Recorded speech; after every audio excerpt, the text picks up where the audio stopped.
السلام علیکم، میں ہوں کلب اور آپ سن رہے ہیں خالد حسینی کی کتاب A Thousand Splendid Suns کا باب 17۔ گن سرخ تھی، ٹریگر گارڈ چمکدار اور سبز۔ گن کے پیچھے خادم کا مسکراتا ہوا چہرہ نمودار ہوا۔ خادم 11 سال کا تھا، تاریخ کی طرح۔ وہ بھاری بھرکم لمبا تھا اور اس کے نیچے کا جبڑا کافی باہر تھا۔ اس کے ابا دہمزانگ میں ایک کسائی تھے اور وقفے وقفے سے خادم راہگیروں پر بچھڑے کی اوجڑی کے ٹکڑے پھینکنے کے لیے جانا جاتا تھا۔ کبھی کبھی اگر طارق آس پاس نہیں ہوتا تھا، خادم ریسس میں اسکول کے صحن میں لیلا کا پیچھا کرتا تھا، اسے گھورتا تھا، ہلکی رونے جیسی آوازیں نکالتا تھا۔ ایک دفعہ اس نے لیلا کے کندھے پر تھپتھپایا تھا اور کہا تھا، تم بہت زیادہ خوبصورت ہو پیلے بالوں والی، میں تم سے شادی کرنا چاہتا ہوں۔ اب وہ گن لہرا رہا تھا۔ فکر مت کرو، اس نے کہا، یہ دکھے گا نہیں، تمہارے بالوں پر نہیں۔ ایسا مت کرنا، میں تمہیں وارننگ دے رہی ہوں۔ تم کیا کرو گی؟ اس نے کہا، اپنے لنگڑے کو مجھ پر چھوڑو گی؟ او طارق جان، او کیا تم گھر آ کر مجھے بدماش سے نہیں بچاؤ گے؟ لیلا پیچھے ہٹنے لگی، لیکن خادم پہلے ہی ٹریگر پمپ کر رہا تھا۔ ایک کے بعد ایک گرم پانی کی پتلی دھاریں لیلا کے بالوں پر لگی، پھر اس کی ہتھیلی پر جب اس نے اپنا چہرہ بچانے کے لیے ہاتھ اٹھایا۔ اب دوسرے لڑکے اپنی چھپنے کی جگہ سے باہر آ گئے، ہنستے ہوئے، کہکہے لگاتے ہوئے۔ ایک گالی کی گالی جو لیلا نے سنی تھی اس کے ہونٹوں پر آئی۔ وہ اس کا مطلب پوری طرح نہیں سمجھتی تھی، اس کے طریقہ کار کا تصور نہیں کر سکتی تھی، لیکن ان لفظوں میں ایک شاندار طاقت تھی اور اس نے انہیں اب چھوڑ دیا۔ تمہاری ماں، کم از کم وہ تمہاری ماں کی طرح پاگل نہیں ہے، خادم نے بنا پریشان ہوئے جواب دیا۔ کم از کم میرے ابا بزدل جنان نہیں ہیں، اور ویسے تم اپنے ہاتھ کیوں نہیں سونگتی؟ دوسرے لڑکوں نے نعرہ پکڑ لیا، ہاتھ سونگو، ہاتھ سونگو۔ لیلا نے سونگا، لیکن وہ سونگنے سے پہلے ہی جانتی تھی کہ بالوں پر نہ دکھنے سے اس کا کیا مطلب تھا۔ اس نے ایک تیز چیخ نکالی، اس پر لڑکے اور زیادہ شور مچانے لگے۔ لیلا پیچھے مڑی اور روتی ہوئی گھر کی طرف بھاگی۔ اس نے کنویں سے پانی نکالا اور باتھ روم میں ایک برتن بھرا، اپنے کپڑے پھاڑ کر اتارے۔ اس نے اپنے بالوں پر صابن لگایا، دیوانگی میں اپنی انگلیاں اپنی کھوپڑی میں چبھائی، نفرت سے روتے ہوئے۔ اس نے ایک بول سے پانی بہایا اور پھر سے بالوں پر صابن لگایا۔ کئی بار اسے لگا کہ وہ الٹی کر دے گی۔ وہ رونے جیسی آوازیں نکالتی رہی اور کانپتی رہی جب وہ صابن والا کپڑا اپنے چہرے اور گردن پر رگڑتی رہی، جب تک کہ وہ سرخ نہیں ہو گئے۔ یہ کبھی نہ ہوتا اگر طارق اس کے ساتھ ہوتا، اس نے سوچا جب وہ صاف شرٹ اور تازہ ٹراؤزر پہن رہی تھی۔ خادم کی ہمت نہ ہوتی، بے شک یہ تب بھی نہ ہوتا اگر میمی ویسے آتی جیسے انہیں آنا چاہیے تھا۔ کبھی کبھی لیلا سوچتی تھی کہ میمی نے اسے پیدا ہی کیوں کیا تھا۔ لوگ، اس کا ماننا تھا، انہیں نئے بچے پیدا کرنے کی اجازت نہیں ہونی چاہیے اگر انہوں نے اپنا سارا پیار پہلے ہی اپنے پرانے بچوں کو دے دیا ہو۔ یہ انصاف نہیں تھا۔ غصے کے ایک دورے نے اسے گھور کر لیا۔ لیلا اپنے کمرے میں گئی، اپنے بیڈ پر گر گئی۔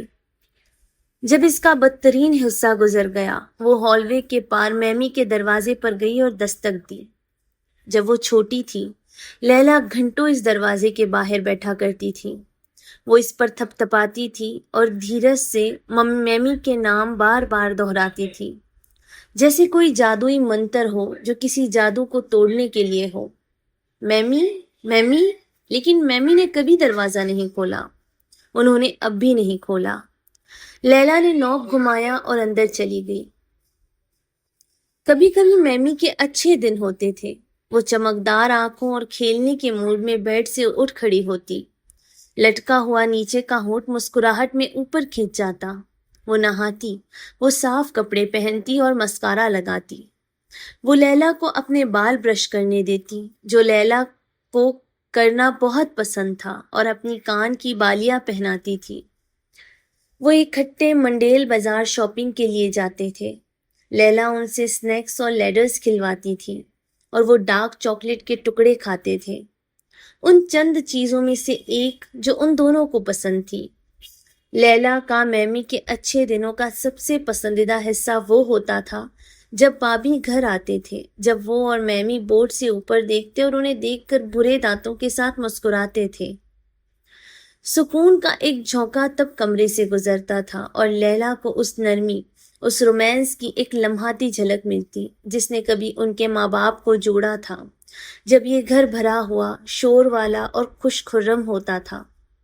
میمی کبھی کبھی اپنے اچھے دنوں پر بیکنگ کرتی تھی اور پڑوس کی خواتین کو چائے اور پیسٹریز کے لیے بلاتی تھی۔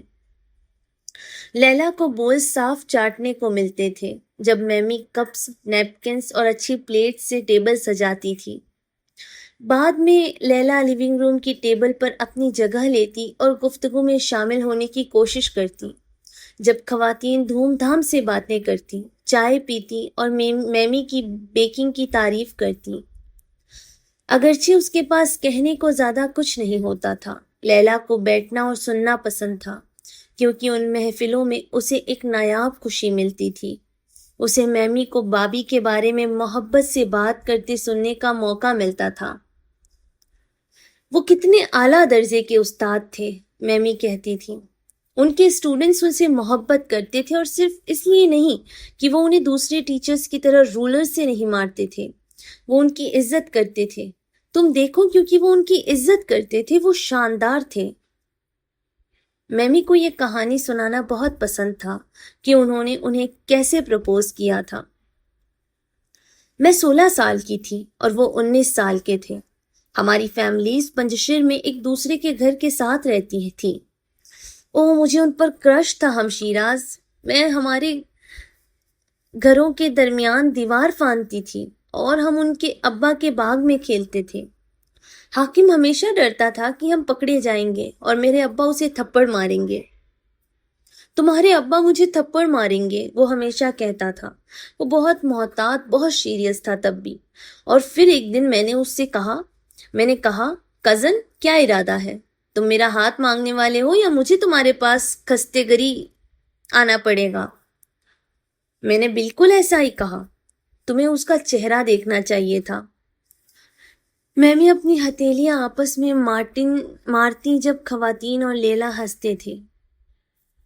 یہ کہانیاں سنتے ہوئے لیلا جانتی تھی کہ ایک وقت تھا جب میمی بابی کے بارے میں ہمیشہ اس طرح بات کرتی تھی، ایک وقت جب اس کے ماں باپ الگ کمروں میں نہیں سوتے تھے۔ لیلا چاہتی تھی کہ وہ ان وقتوں کو مس نہ کرتی۔ ناگزیر طور پر میمی کی پرپوزل کی کہانی رشتوں کے منصوبوں کی طرف لے جاتی۔ جب افغانستان سوویت سے آزاد ہو جائے گا اور لڑکے گھر واپس آئیں گے، انہیں دلہنوں کی ضرورت ہوگی، اور اس طرح ایک ایک کر کے خواتین پڑوس کی لڑکیوں کو پیش کرتی جو احمد اور نور کے لیے مناسب ہو سکتی تھی یا نہیں۔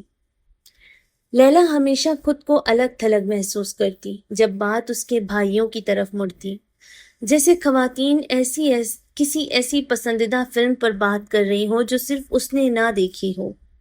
وہ 2 سال کی تھی جب احمد اور نور کابل سے اتر میں پنجشیر چلے گئے تھے، کمانڈر احمد شاہ مسعود کی فورسز میں شامل ہونے اور جہاد لڑنے کے لیے۔ لیلا کو ان کے بارے میں مشکل سے ہی کچھ یاد تھا۔ احمد کے گلے میں ایک چمکدار اللہ کا پینڈنٹ، نور کے ایک کان پر کالے بالوں کا ایک حصہ، اور بس یہی تھا۔ ازیتا کے بارے میں کیا خیال ہے؟ قالین بنانے والی کی بیٹی؟ میمی نے مذاقیہ غصے سے اپنے گال پر تھپڑ مارتے ہوئے کہا۔ اس کی مونچھیں حاکم سے بھی موٹی ہیں۔ اناہیتا ہے، ہم نے سنا ہے وہ زرغونہ میں اپنی کلاس میں ٹاپ پر ہے۔ کیا تم نے اس لڑکی کے دانت دیکھے ہیں؟ قبر کے پتھر، وہ ان ہونٹوں کے پیچھے ایک قبرستان چھپا رہی ہے۔ وحیدی بہنوں کا کیا خیال ہے؟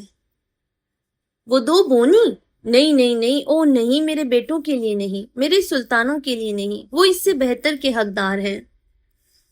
جب گفتگو چلتی رہتی، لیلا اپنے ذہن کو بھٹکنے دیتی اور ہمیشہ کی طرح وہ تاریخ کو ڈھونڈ لیتا۔ میمی نے پیلے پردے کھینچے ہوئے تھے۔ اندھیرے میں کمرے میں ایک تہ در بو تھی۔ نیند، بنا دھلے کپڑے، پسینہ، گندے موزے، پرفیوم، پچھلی رات کا بچا ہوا قورمہ۔ لیلا نے اپنی آنکھوں کو ایڈجسٹ ہونے کا انتظار کیا اس سے پہلے کہ وہ کمرہ پار کرتی۔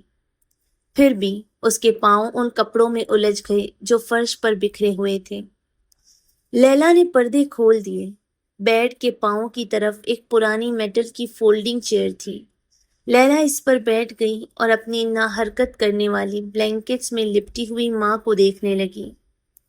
میمی کے کمرے کی دیواریں احمد اور نور کی تصویروں سے بھری ہوئی تھی۔ جہاں بھی لیلا دیکھتی، دو اجنبی واپس مسکرا رہے ہوتے۔ یہاں نور ایک ٹرائی سائیکل پر سوار ہو رہا تھا اور یہاں احمد اپنی نماز پڑھ رہا تھا، ایک سنڈائل کے پاس پوز دیتے ہوئے جو بابی اور اس نے بنایا تھا جب وہ 12 سال کا تھا۔ اور وہاں وہ تھے، اس کے بھائی، صحن میں ناشپاتی کے پرانے درخت کے نیچے ایک دوسرے کی طرف پیٹھ کیے بیٹھے ہوئے۔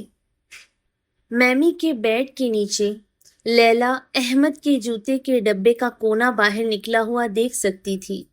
وقت فوقت میمی اسے اس میں پرانے مرے تڑے اخبار کے تراشے دکھاتی تھی اور پیمفلیٹس جو احمد نے پاکستان میں مقیم مزاحمت کار تنظیموں اور انسرجنٹ گروپس سے اکٹھے کیے تھے۔ ایک فوٹو لیلا کو یاد تھا، ایک آدمی کو دکھاتی تھی جو لیمب سفید کوٹ میں ایک ٹانگ سے مزورو چھوٹے لڑکے کو لالی پاپ دے رہا تھا۔ تصویر کے نیچے کیپشن لکھا تھا، بچے سوویت لینڈ مائن کیمپین کا مقصود نشانہ ہے۔ آرٹیکل میں آگے کہا گیا تھا کہ سوویتس کو چمکدار رنگوں کے کھلونوں کے اندر دھماکہ خیز مواد چھپانا بھی پسند تھا۔ اگر کوئی بچہ اسے اٹھاتا، کھلونا پھٹ جاتا، انگلیاں یا پورا ہاتھ توڑ دیتا۔ باپ پھر جہاد میں شامل نہیں ہو سکتا تھا، اسے گھر رہ کر اپنے بچے کی دیکھ بھال کرنی پڑتی تھی۔ احمد کے ڈبے کے ایک اور آرٹیکل میں ایک جوان مجاہد کہہ رہا تھا کہ سوویتس نے اس کے گاؤں پر گیس پھینکی تھی جس نے لوگوں کی جلد جلا دی اور انہیں اندھا کر دیا۔ اس نے کہا اس نے اپنی ماں اور بہن کو ندی کی طرف بھاگتے دیکھا تھا، خون کی الٹیاں کرتے ہوئے۔ میمی؟ وہ ڈھیر تھوڑا سا ہلا، اس سے ایک کراہنے کی آواز نکلی، اٹھ جاؤ میمی، 3 بج گئے ہیں۔ ایک اور کراہنا، ایک ہاتھ نمودار ہوا جیسے کوئی سب مرین پیریسکوپ سطح کو توڑ رہا ہو اور گر گیا۔ ڈھیر اس بار زیادہ واضح طور پر ہلا۔ پھر بلینکٹس کی سرسراہٹ ہوئی جب ان کی تہیں ایک دوسرے کے اوپر سے سرکی۔ آہستہ آہستہ، مرحلہ وار، میمی سامنے آئی، پہلے بکھرے ہوئے بال، پھر سفید درد بھرا چہرہ، آنکھیں روشنی کے خلاف بنچ، ایک ہاتھ ہیڈ بورڈ کو ڈھونڈتا ہوا، شیٹس نیچے سرکتے ہوئے جب وہ خود کو اوپر کھینچ رہی تھی، ہانفتے ہوئے۔ میمی نے اوپر دیکھنے کی کوشش کی، روشنی سے جھنجھنائی اور ان کا سر ان کے سینے پر لٹک گیا۔ اسکول کیسا رہا؟ وہ بڑبڑائیں۔ تو یہ شروع ہوگا، لازمی سوالات، سرسری جوابات، دونوں دکھاوا کرتے ہوئے، بے دلی کے پارٹنرز، وہ دونوں اس تھکے ہوئے پرانے ڈانس میں۔ اسکول ٹھیک تھا، لیلا نے کہا۔ کیا تم نے کچھ سیکھا؟ وہی عام سا۔ کیا تم نے کھایا؟ میں نے کھایا۔ اچھا۔ میمی نے اپنا سر پھر اٹھایا کھڑکی کی طرف، ان کی پلکیں جھپکی، ان کے چہرے کی دائیں سائیڈ سرخ تھی اور اس طرف کے بال چپٹ ہو گئے تھے۔ میرے سر میں درد ہے، کیا میں آپ کے لیے کچھ ایسپرین لاؤں؟ میمی نے اپنے کنپٹی کا مساج کیا۔ شاید بعد میں، کیا تمہارے ابا گھر ہیں؟ ابھی صرف 3 بجے ہیں۔ اوہ رائٹ، تم نے یہ پہلے ہی کہا تھا۔ میمی نے جمع ہی لی۔ میں ابھی خواب دیکھ رہی تھی، انہوں نے کہا۔ ان کی آواز ان کی نائٹ گاؤن کی شیٹ سے رگڑ کی سرسراہٹ سے تھوڑی ہی تیز تھی۔ ابھی تمہارے اندر آنے سے پہلے، لیکن میں ابھی سے یاد نہیں رکھ سکتی۔ کیا ایسے تمہارے ساتھ ہوتا ہے؟ یہ سب کے ساتھ ہوتا ہے میمی۔ عجیب ترین چیز. مجھے آپ کو بتانا چاہیے کہ جب آپ خواب دیکھ رہی تھی ایک لڑکے نے میرے بالوں پر واٹر گن سے پس مارا. کیا مارا؟ وہ کیا تھا؟ I'm sorry. پس، یورین. یہ خوفناک ہے. یا خدا، I'm sorry. تم بیچاری. میں کل صبح سب سے پہلے اس سے بات کروں گی، یا شاید اس کی ماں سے. ہاں، وہ بہتر ہوگا میرے خیال میں. میں نے آپ کو نہیں بتایا کہ وہ کون تھا. اوہ ویل، کون تھا وہ؟ کچھ نہیں، چھوڑے. تم ناراض ہو؟ مجھے آنا تھا. میمی نے کھانسی جیسی آواز میں کہا. لیلا نہیں بتا سکتی تھی کہ کیا یہ کوئی سوال تھا. میمی اپنے بال نوچنے لگی. یہ لیلا کے لیے زندگی کے بڑے رازوں میں سے ایک تھا کہ میمی کے اس طرح کرنے نے انہیں اندھے کی طرح گنجا کیوں نہیں کیا. طارق کے بارے میں، اس کا نام کیا ہے تمہارا دوست طارق؟ ہاں، اس کے بارے میں کیا؟ وہ 1 ہفتے سے گیا ہوا ہے. اوہ، میمی نے اپنی ناک سے آہ بھری. کیا تم نے دھویا؟ ہاں. تو تم صاف ہو پھر. میمی نے اپنی تھکی ہوئی نظر کھڑکی کی طرف موڑی. تم صاف ہو اور سب کچھ ٹھیک ہے. لیلا کھڑی ہو گئی. میرا اب ہوم ورک ہے. بے شک تمہارا ہے. جانے سے پہلے پردے بند کر دینا میری جان. میمی نے کہا. ان کی آواز مدھم ہوتی گئی. وہ پہلے ہی شیٹس کے نیچے ڈوب رہی تھی. جب لیلا پردوں تک پہنچی اس نے ایک گاڑی کو گلی سے گزرتے دیکھا جس کے پیچھے مٹی کا بادل تھا. یہ بلیو بینز تھی، ہیرات کی لائسنس پلیٹ والی، جو آخرکار جا رہی تھی. اس نے اپنی آنکھوں سے اس کا پیچھا کیا جب تک کہ وہ ایک موڑ پر غائب نہیں ہو گئی.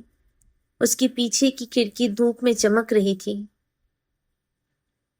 میں کل نہیں بھولوں گی، میمی ان کے پیچھے کہہ رہی تھی. میں وعدہ کرتی ہوں. آپ نے کل بھی یہی کہا تھا. تم نہیں جانتی لیلا. کیا جانتی؟ لیلا اپنی ماں کا سامنا کرنے کے لیے گھومی. میں کیا نہیں جانتی؟ میمی کا ہاتھ ان کے سینے پر تیرتا ہوا اوپر آیا اور وہاں تھپ تھپ آیا. یہاں اندر، جو اس کے اندر ہے. پھر وہ ڈھیلا ہو کر گر گیا. تم بس نہیں جانتی. آج کے لیے بس اتنا ہی. آپ سن رہے تھے خالد حسینی کی کتاب A Thousand Splendid Suns.